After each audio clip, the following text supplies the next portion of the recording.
Hey guys, it's Saru, and I was able to get a copy of the newest asymmetrical multiplayer game, Ghostbusters: Spirits Unleashed. We'll be seeing what the game offers, what it feels like, the pros and cons, and whether or not this game is worth your time and your money. So, let's get right into it.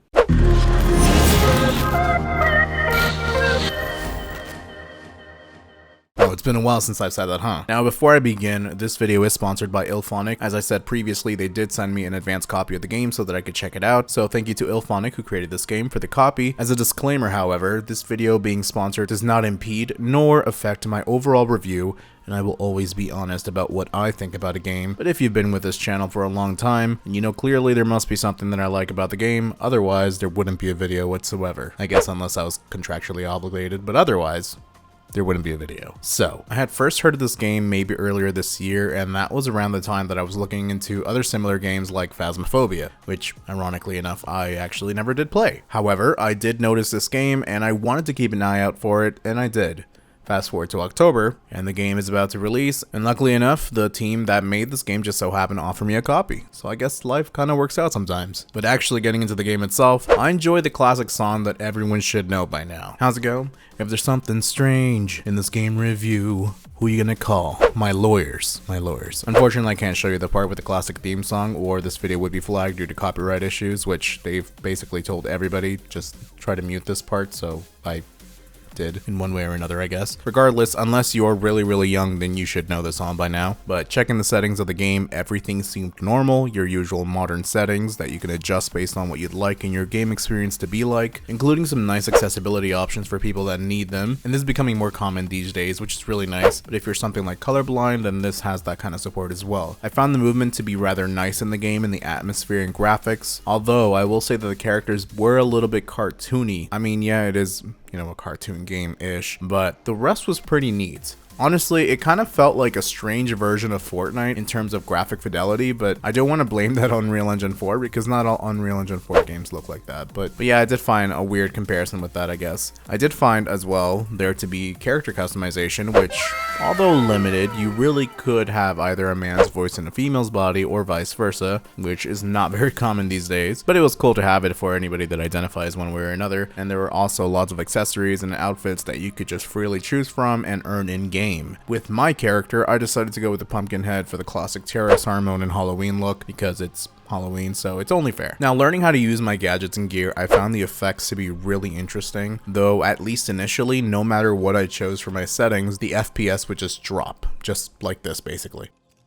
Now, this seemed to be resolved later after I restarted the game and with the latest update, which incidentally came out earlier today when I was recording part of this video. So I don't know if there's some parts that are resolved or not, but I did find some issues later on anyways. Now, my thoughts on the tutorial part, there is a section when you're learning the game that you're basically taught how to use the PKE meter, and you have to go talk to Eddie after you're done. So that was a little bit weird, because the man is just fondling the meter as he looks straight into my eyes, whispering sweet nothings about stuff and things.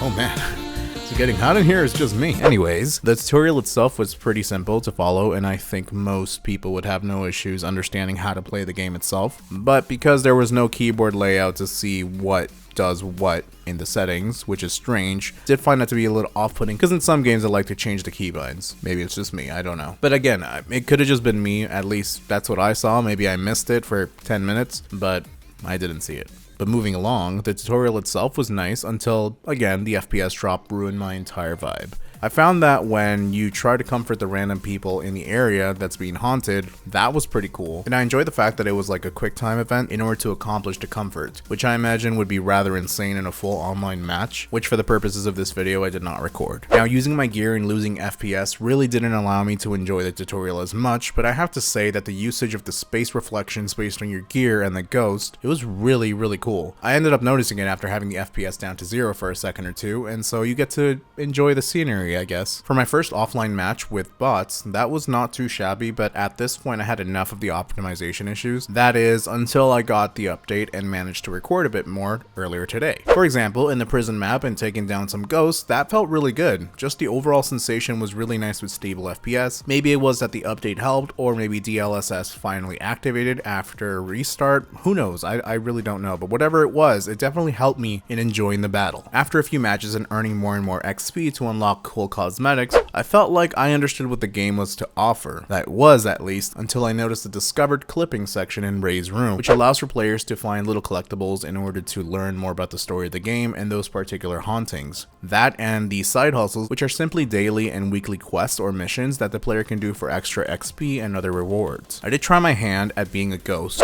which also offers a tutorial, and it's actually quite funny. The humor in it is really enjoyable, at least for me. I mean, just this part, it's something like I would say, for example. First, you need to find your footing. A figure of speech, of course, because as you probably noticed, you haven't got any feet.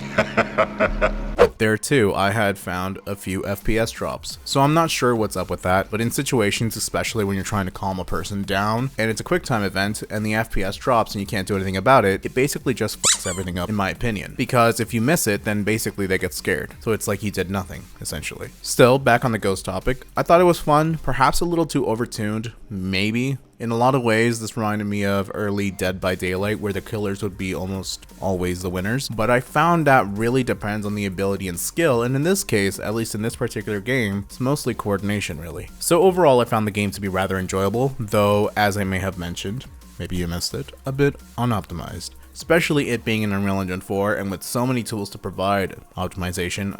I don't know, I mean, after careful research, it seems that this is a common situation with PC players, but for PlayStation and Xbox players, this does not seem to be a problem whatsoever.